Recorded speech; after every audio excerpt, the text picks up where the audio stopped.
Salut! À la fin de l'année 2017, je vous parlais de ce à quoi pourrait ressembler l'iPhone SE 2018, selon moi. Je le voyais d'ailleurs arriver plus tôt dans l'année. On arrive bientôt en mai et il n'y avait plus vraiment de nouvelles de ce nouveau modèle, au point qu'on pouvait vraiment douter d'une possible présentation.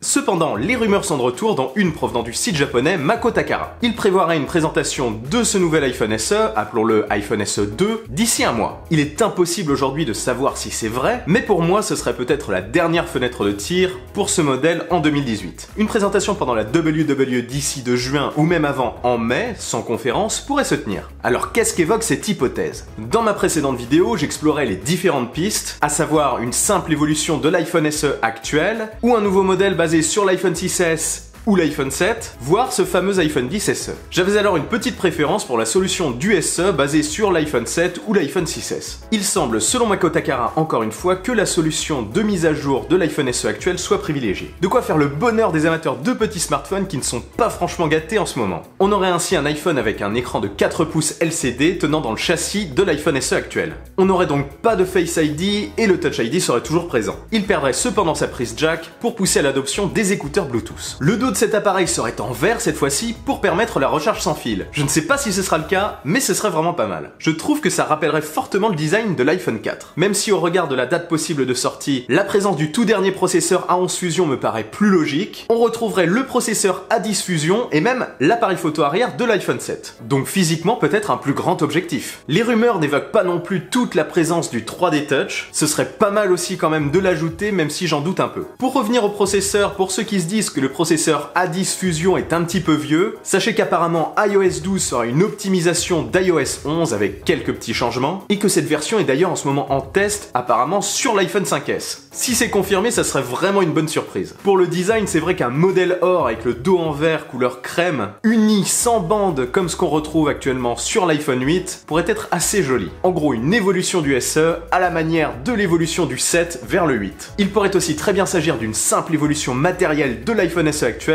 en conservant tout le reste. Si c'est le cas, le design de l'iPhone 5 aura une longévité extraordinaire. 2012, donc 6 ans. Une autre rumeur que j'espère fausse cette fois-ci évoque une commercialisation exclusivement destinée aux pays émergents, et notamment à la Russie et à l'Inde. Ça serait vraiment dommage. Je sais qu'il y a une forte attente concernant ce modèle. D'ailleurs à ce sujet, dites-moi dans les commentaires si vous seriez intéressé par un iPhone SE2 de ce type. Pour ce qui est du nom, on l'appelle iPhone SE2, mais il pourrait très bien s'appeler iPhone SE, iPhone SE série 2 ou iPhone SE 2018. Qu'en pensez-vous? Concernant le prix, l'iPhone SE est aujourd'hui vendu en France à partir de 419 € pour 32 Go sur le site d'Apple. Mais ça n'a pas toujours été le cas. Lancé à partir de 16 Go octet, il était à l'époque commercialisé à partir de 489 €. Alors combien pourrait coûter ce nouveau modèle? Même si conserver le prix actuel avec 64 Go serait un excellent choix, je pense qu'il faudra s'attendre à un prix relativement proche des 489 € du précédent modèle à son lancement. Cet iPhone serait basé en partie sur l'iPhone 7, qui sera probablement vendu en septembre aux alentours de 529 €, soit le prix de l'iPhone 6S actuellement. Si Apple décide de bel et bien sortir ce smartphone, leur gamme de septembre sera extrêmement riche. Avec un petit smartphone de 4 pouces, des smartphones de 4,7 et 5,5 pouces pour ceux qui ne sont pas encore convaincus par le borderless, deux modèles de 5,8 et de 6,5 pouces à bord réduit pour le très haut de gamme, et le potentiel iPhone LCD de 6,1 pouces à encoche censé être moins cher, dont je vous parlais récemment. D'ailleurs, s'il n'y a pas de nouvel iPhone SE basé sur l'iPhone